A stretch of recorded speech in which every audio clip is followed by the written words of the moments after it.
Alright, it's the smack talker, gut puncher, carrot cruncher, the HAWK, all night, all day. Who remembers Trinity? No, not that one. The one from WWE ECW. Chances are you either don't have a clue who I'm on about, or you remember her being nothing but eye candy for a brief time. Well, what if I told you she was way more than you could ever have imagined? And she actually had a big role in the early days of TNA, which saw them push her as their version of Lita. And no, it's not a silly comparison in any way. Get ready to spray.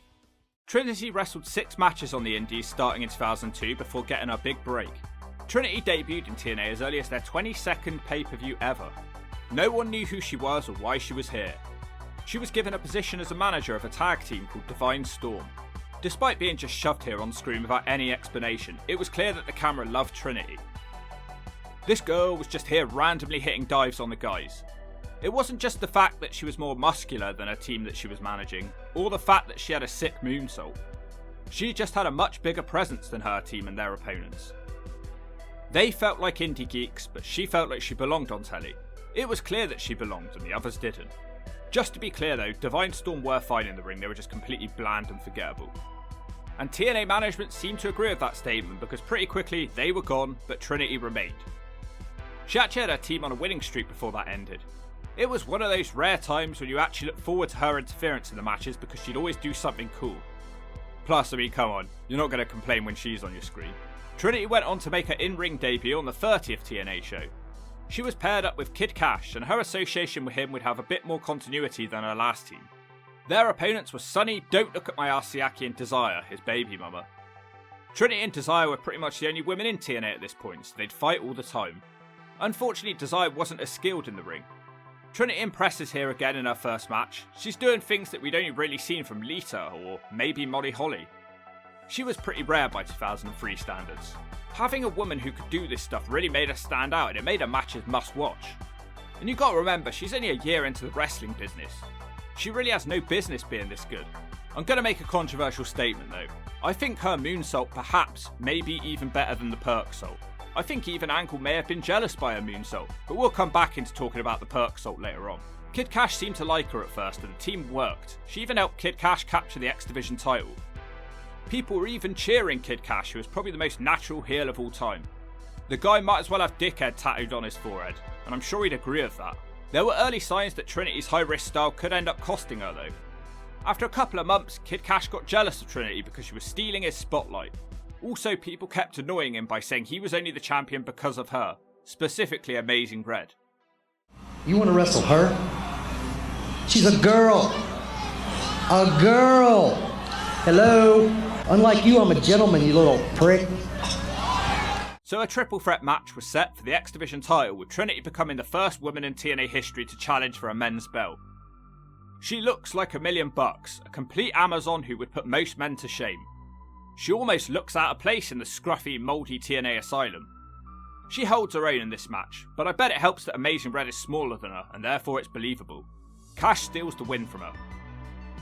Mickie James debuting for TNA gave Trinity something to do before they pulled the trigger on her feud with Kid Cash. Trinity just keeps winning, she's actually undefeated at this point. With Trinity's popularity rising, she gets a long interview of Mike Tenay. She talks about all her stunt work and racing jet skis for a living. She reveals that she was in the films Anaconda, Daredevil, U-Turn and Law & Order as a stunt woman. Quite a repertoire. She also reveals she's been trained by Mikey Whipwreck to wrestle. The jealousy of Kid Cash continues to grow. Trinity tries to save Kid Cash from a Raven beatdown, but all it does is encourage the crowd to cheer her even more. They finally pull the trigger on Kid Cash's heel turn, and he slaps Trinity during a promo. They will go one-on-one in a match, but the title won't be on the line. The crowd really want to see her, and the noise is deafening. Trinity holds her own in the early going before kicking Kid Cash out the ring and hitting a moonsault to the outside of the ring. Cash responds with his smash mouth chair shot to stop her. She fires back with a whisper in the wind and a hurricanrana. It's going so well, until it goes so wrong. Once again, Trinity's high-risk style goes wrong as the referee gets wiped out. After some interference, Trinity beats Kid Cash, still undefeated. Well, TNA must have been really pissed off with that blown spot, because for the next month, all she does is lose. It's such a dramatic change that you can't help but notice it. Cash cost her a bunch of matches, and no, she never did get her shot at Cash's title despite beating him one-on-one. Weird, why bother having him beat him? She does have another one-on-one match with him, but it's another match which is a cringy high-risk botch fest. There's just constant ugly dives here. Then there's an ugly looking powerbomb, followed by yet another ugly dive where she just sort of slops backwards. Cash ends up beating her in 2 minutes, one of the worst TNA matches of all time. I made a mistake in my worst TNA matches video and I covered the wrong match between these two by mistake. This one is genuinely bad and should be seen for just how bad it was. 4 or 5 botches in 2 minutes, it's hard to match that. And Trinity was never seen again on TNA screens, no I'm kidding, but she was massively de-pushed.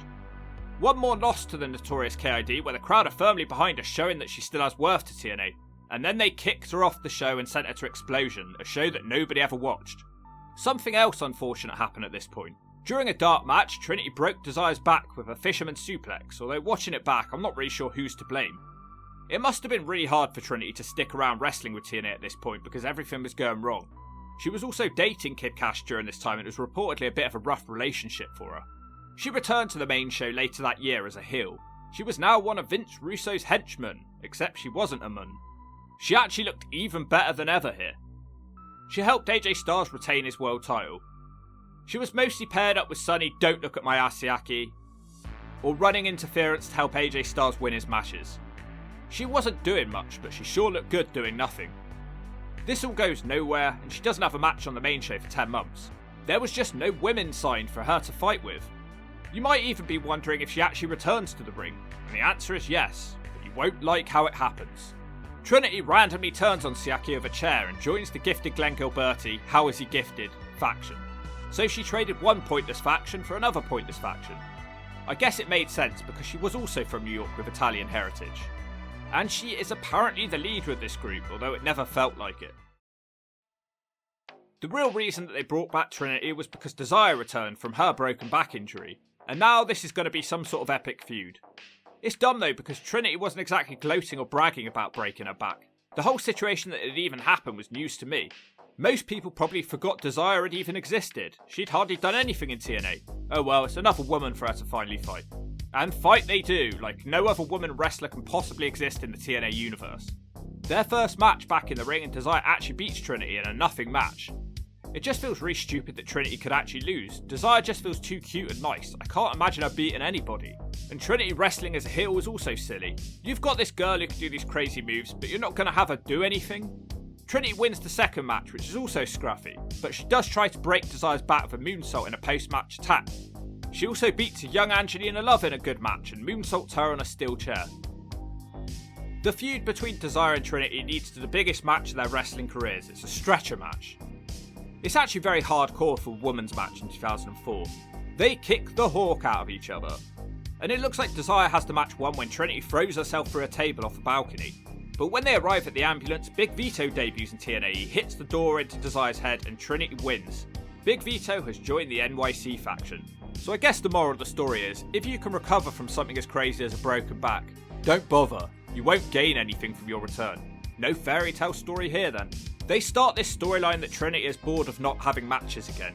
She wants to fight the guys, but she isn't allowed. Instead, she's given a match on the first ever monthly TNA pay-per-view against a mystery opponent. That opponent turns out to be Jacqueline, debuting for TNA. Now we're talking, something for Trinity to finally do. But the match goes 1 minute and Trinity wins. Guess she's going back to doing nothing again then. In 2004, Trinity won 85% of her matches, the highest win percentage of any regular competitor, showing that TNA had faith in her and wanted to push her like a star.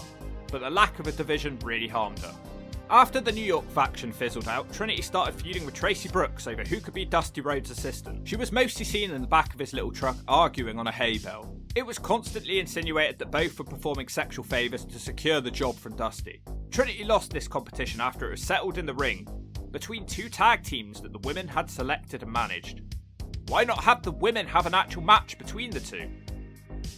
Seeing as she had nothing to do again, she became the manager for Michael Shane, who was Shawn Michaels' cousin and nothing else. Trinity's big moment came at Lockdown 2005. During an escape match, Trinity started climbing up the cage. She kicked Tracy Brooks away who was trying to stop her, causing her to mess her foot up. And Trinity just keeps climbing. Now for the moment that will leave Perk Ankle dumping in his nappy, because Trinity hits a Perk Salt off the top of the cage. Insane stuff for a woman. There can't be many more crazy spots that women have competed in wrestling history on this side of the water. Trinity wrestled her final TNA match at Hard Justice 2005. When it comes to her TNA run, I can't help but think about all the missed opportunity and drop balls there were. She should have been a big star in TNA, there just wasn't enough for her to do. She received a tryout with the WWE and ended up signing a developmental contract with them. She stayed down in OVW for a while, feuding with Beth Phoenix. Things seemed like they were about to improve for Trinity when she turned up on the second ever episode of WWE ECW. She was now the manager for the Full-Blooded Italians. Hey, we saw that outfit in TNA several years before. The Hawk could never forget that outfit. But disaster struck and she messed her leg up performing a moonsault on an ECW house show. Terrible timing. This kept her off TV for 4 months just when she was starting to catch a break. She returns in October 2006 playing a game of poker with Balls Mahoney and the other divas. It's kind of funny to think about all the things Trinity had done in her career compared to these women. But instead, no, she's just here as nothing but a piece of eye candy. She has a new gimmick now though as well, where she flexes her boobs. Who do you think came up with that one? Let me know in the comments. This is horrible, she's more than this. The messed up thing is as well that most of the WWE fans didn't know anything about her and just assumed she was just like all these other ladies. Her work as a stunt woman is not mentioned. You'd think it would be, you'd think that story writes itself for the WWE. Balls Mahoney is a lucky man for being a part of this segment. Trinity is best remembered in the WWE for the Halloween costume contest. Her outfit was just a strip of caution tape. Trinity gets a massive crowd ovation and they choose her as the winner of the costume contest. WWE capitalised on that big moment for her by shoving her back with Little Guido in the FBI, and that's where she remained, just like most of her career as a manager. She was released from the WWE in 2007 without having a single wrestling match on telly, even though she would have been better than 95% of the women's roster. She retired from wrestling after her WWE release and wanted to concentrate more on her stunt work. Ultimately, she didn't seem to enjoy a brief stay in the WWE. In an interview, she said that the other girls threw her bags out the locker room and it was less professional there than TNA. Since quitting wrestling, her CV has really expanded in crazy directions.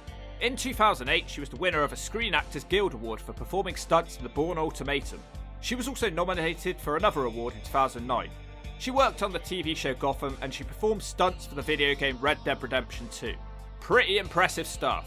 And that's just the media I've actually heard of. Her work list is really long.